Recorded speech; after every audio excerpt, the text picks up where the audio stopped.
everyone, I'm Sostine and welcome to my channel. Today we're going to make an 1878 ball gown based on this illustration so that I can wear it to a Romantasy book convention. I personally feel like this time period in history is very underrated. This was the time period of choice for one of my favorite costume movies of all time, Age of Innocence. Favorite in that I think it has some of the most gorgeous costumes in movie history because Martin Scorsese wanted it to look like a painting, and the costume designer Gabriella Piscucci is a freaking genius. But also one of the most rage-inducing movies because I think that Newland Archer is a giant asshole and an idiot, so it pains me to watch it. I mean, just look at these costumes. Why are we not making more of these dresses in the historical costuming community? The idea behind this ball gown was not to make it a historically accurate one, but to make it one that was partly historically accurate and partly fantasy, so they would feel more at place in the genre of Romantasy. For those of you who are not into book talk, Romantasy is a combination of romance and fantasy, and one that I honestly love, and honestly I've loved for years and years, ever since I was 12 years old. The whole thing started while I was reading Belladonna by Adeline Grace, which, to put it broadly, is a Victorian fantasy book about a young woman who falls in love with death personified and uses her detective skills to try to figure out who is poisoning her cousin with the murder weapon of Belladonna. Now, since I am a practicing physician, I will take a moment to defer to Dr. Steen to talk about Belladonna itself. Hi, I'm Dr. Steen.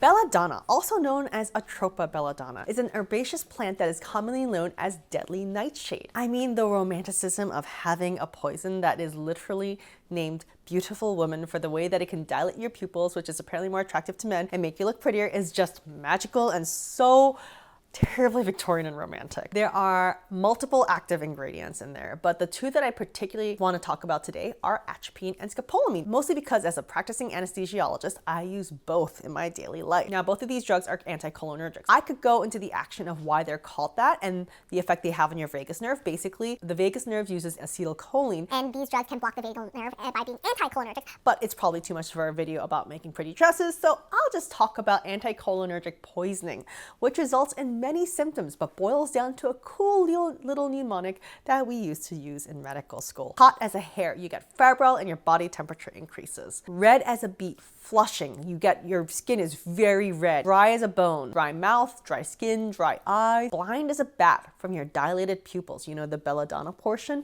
you have blurred vision from that. Mad as a hatter, confusion and delirium, hallucinations, all that good stuff. Interestingly, this mnemonic doesn't mention the two things we actually use atropine and scopolamine for in the hospital these days. In anesthesia, we use very small doses of it to increase patients' heart rate, and it's actually part of rescue algorithm. The other side of it is fighting off nausea, especially post-anesthetic nausea. So we use scopolamine patches regularly. Anyways, too much of it will absolutely kill you. My bet is that belladonna poisoning would honestly kill you fastest from the heart stuff, but I'm not 100% sure. We stopped distilling and chugging belladonna these days, but considering that contracting consumption, aka tuberculosis, is coming back into style these days, who knows what will happen in the future. Anyways, enough with Dr. Steen, back to Sostine. Yes, so in the book, there is this absolutely heart-sweeping scene with death, personified as a super hot man, and Signa, our female main character, or FMC for short, dances underneath the moonlight. It's utterly romantic and every piece of gothic fiction I've ever wanted in my life, and I needed to make that dress. So after some sketching and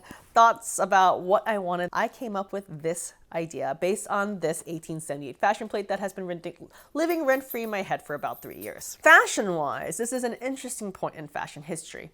I talk a lot about it in my book, History is Worn, that I put out last year, but really there are 3 bustle eras. Some people argue about whether or not the second one is a bustle era, but of course there was actual bustles worn, so depending on how you figure. Now, of course you know about 1860s hoop skirts, which were held out by crinolines. By the 1870s, this round circle look was replaced by an oval where most of the ruffles and fabric were pulled to the back and the circle was bent to be more of an oval rather than a circle.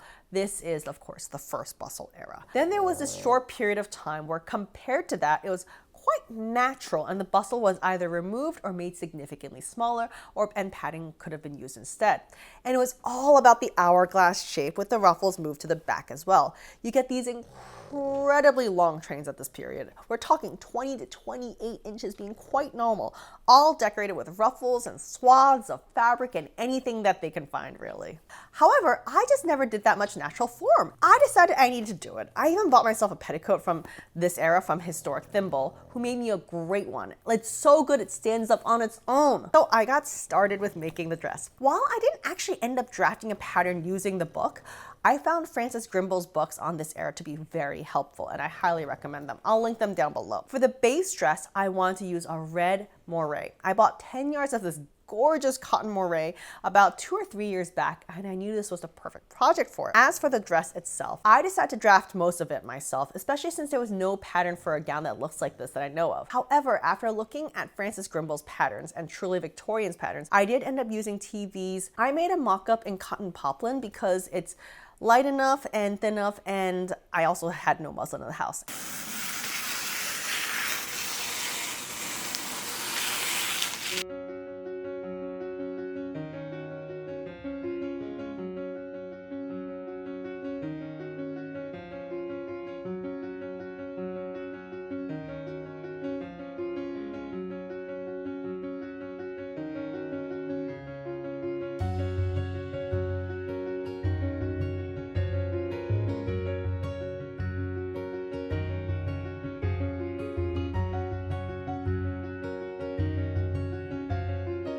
While the original dress had alternating ruffles and pleats of yellow and white, respectively, I wanted mine to be red and black, so I decided to make the underlying skirt in black silk taffeta for any regions that might show while I move.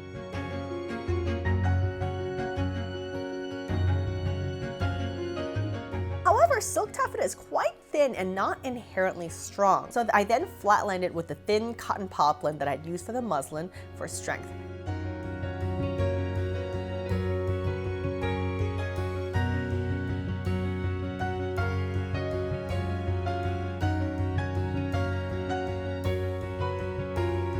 To make the train flare out more, I sewed in some cotton tarlatan. I use my extra stiff cotton tarlatan for this, and I will link it below. I highly recommend it, and it's only $2 a yard. It did such a great job of keeping the train flat after me.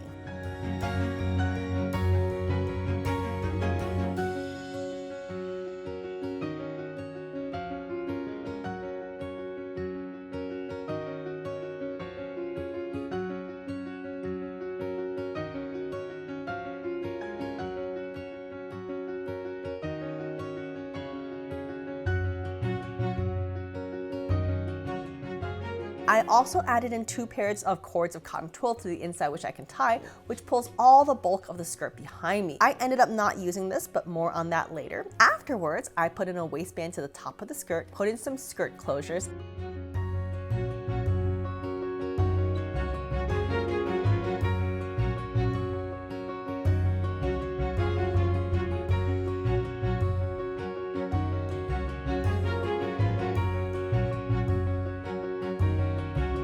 I machine sewed all of this in. After I hemmed it all, I got some red moire, cut 11-inch strips of it, hemmed it down to 10 inches.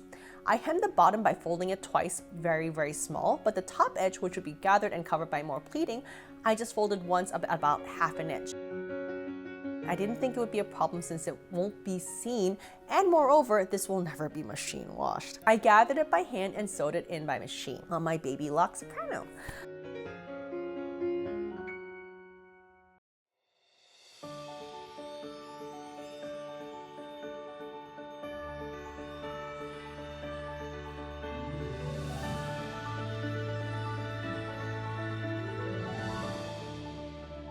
I then got the black silk taffeta and cut out 11-inch strips and did the same thing to it, hemming one side and just folding down the other and ironing. I then pleated it by hand. Initially, I tried a pleating board, but then I used a costume drama method of pinning it to my ironing board and just guesstimating my pleats. It looks so much better. Thank you, Costume Drama, for teaching me that one. I then used spray starch in a can to press the pleats down. You just spray it in and then you iron it with some steam and it works beautifully. And then I did it again and again between the red ruffles and the black pleats going back and forth. The front of the dress will only have the black pleats, but I loved how the red showed in the back to bring the whole look together.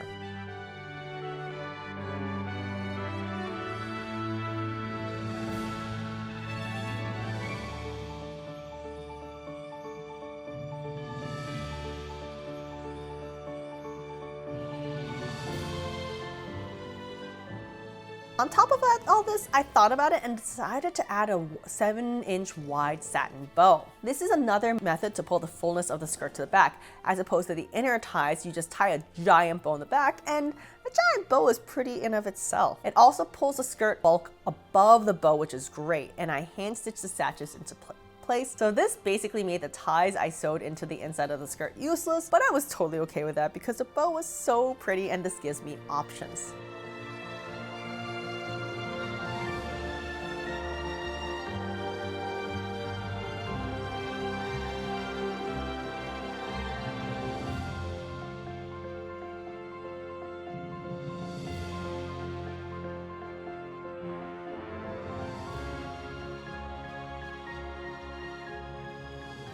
And the underskirt was done. I know this whole montage makes it look really easy, but I need you to know that this was like a good 40 to 60 hours of my life into that skirt. For the front of the overskirt, I used a front skirt pattern from Ageless Patterns, the 1877 striped gauze dress pattern number 2416. For the back, I just cut a giant square of muslin and played with it until I loved it.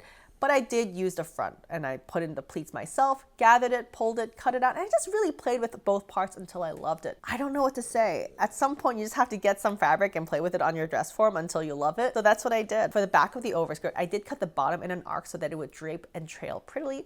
And at some point in the skirt, I gathered it up, sewed it to a ribbon, and pulled the ribbon up to the waist for a pull. I also made 3 giant bows and put them all over the skirt until it looked pretty. You might remember in the video last month, I had a bow at this side. I ended up moving it. If you're curious, it ended up further down on the skirt, but on the side. I also added in some vintage ribbon from French Kiss ribbons to hide some other seams and just played with it until I loved it.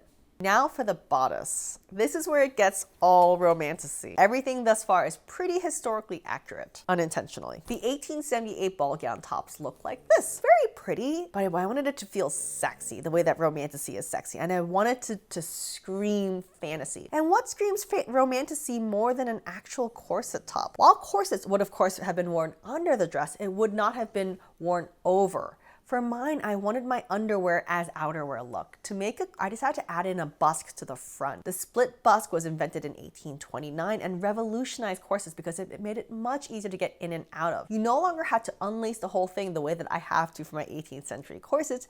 You could just unlace the corset enough to make it loose and you could just split the busk open and put it on or take it off. Brilliant! It would mean my costume was also easier to get in and out of, so I had an 1878 corset commissioned for me by Clockwork Fairy, and they also include the pattern for this. Their shop is incredible, so please do check it out. Honestly, this corset fits so comfortably. It is the most comfortable 19th century corset I have. White didn't have the shape I wanted for the top and the bottom. I mean, it gave me the perfect hourglass form, but not necessarily the shape. So I wanted to adjust the pattern so that the top and the bottom would be more romantasy and more like my drawing. The front ended so low on the top, so I needed to raise that up. And I also wanted the front to be more pointed and gothy, like in a V in the bottom. So I copied the pattern onto muslin, added fabric onto the top, and then I sewed it together. I modified the pattern by drawing out how I wanted it to look and also shaped the top more to go over the bust by pulling it in more there. I dropped the center point to show off some cleavage. I made a second mock-up and I loved it, and it was time to make the corset. To do this, I honestly thought about it for like 3-4 days before I even started cutting fabric out, because I had to decide how I could make it so that there would be no corset lines on the outside, so it would look more like outerwear but would still have the bust to make it look like underwear. So to do this, I used some delicious English coutil I bought from Red Threaded as a base. I cut out the pattern pieces. I also cut out the red moire pieces. I specifically used pieces with a lot of that moire watermarking for the outside because I thought it was prettier. And this took a while. The corset had 9 pieces per side for a whooping 18 pieces. So this meant I cut out 36 pieces for the top. I then started sewing everything together. This was not done in the flatlining way, since this bodice would be worn directly on my skin and I wanted the inside to be smooth and comfortable. Meaning I sewed the red pieces together separately and the white coutil pieces together separately. For the white coutil pieces, I wanted to add the boning to these channels, so I put in thin channels to put in my very thin boning. However, while I did sew the channels, I didn't put the boning in yet, since that would make it harder to flip. I just made sure that I had a 1/4 inch channel on every single side. Once all the red pieces were sewn and all the white pieces were sewn separately together, it was time to put them together and add the busk. For those of you who have never added in a bust, it's really not that bad. It honestly looks way scarier than it actually is. I sewed the bottom of the corset together, right sides together, and then I could flip it out right side out, but at the same time I left it the way it was. I then put the bust where I wanted it to go and marked it with a pencil, putting lines between the actual loops that stick out on the wrong side of the fabric. I sewed only those lines between the loops that I had drawn on my machine. I then flipped it all right side and ironed it flat. This meant that there were holes where the bust loops would stick through, so I could just slide it out. For the side with the dots, I put a mark where I wanted the hooks to stick out. I use an awl to stretch the fabric just enough for the dot to stick out, and there's a little edge that will hold it in place. I then sewed right next to the busk pieces to keep it in place. And there you go. That's all you have to do to add in a busk. For the back of the corset and the top, I ironed the seam allowance down and then put the two pieces together and sewed it together by hand. This left the edge completely clean without using binding, which I thought would distract from the look of the bodice itself. I then added in some metal eyelets to the back, spent half an hour tormenting my dogs by hammering those in place, and I was done. I then tied the whole thing closed with red lacing in the back. For the flowers in my drawing, I decided to go with Delphinium Belladonna, which is also poisonous, because I just thought they were prettier than the actual herbaceous one, which is the Atropa, which I think, again. So I did buy some very pretty Belladonna flowers, and then I tied them all together using green twist ties. I also added in clusters of belladonna berries, as well as some individual belladonnas I had decorated with green leaves that I had cut with my Cricut. However, my dog decided that fake belladonna berries were really fun to crunch on, and she jumped onto my table, took my belladonna berries, and she ate almost all of them. The few even left on my dress had crunch marks on them. I'm really sad because it was now just pretty flowers without belladonna berries. So it looks like, I guess, Signa got hungry. Anyways, I was annoyed, but it was still a beautiful dress and I loved it. So now that the dress was done, I packed it up in a suitcase and flew out to LA for the Romantasy book convention. Erica Lamotte had made her own 1890s version of Sigma, and her friend Izzy dressed up as Blythe, and Rick Nerdvaro dressed up as Death. All of us waited in line and took photos with Adeline Grace, who was super nice, and honestly, she seemed really excited to see people cosplay her book. I had a fantastic time.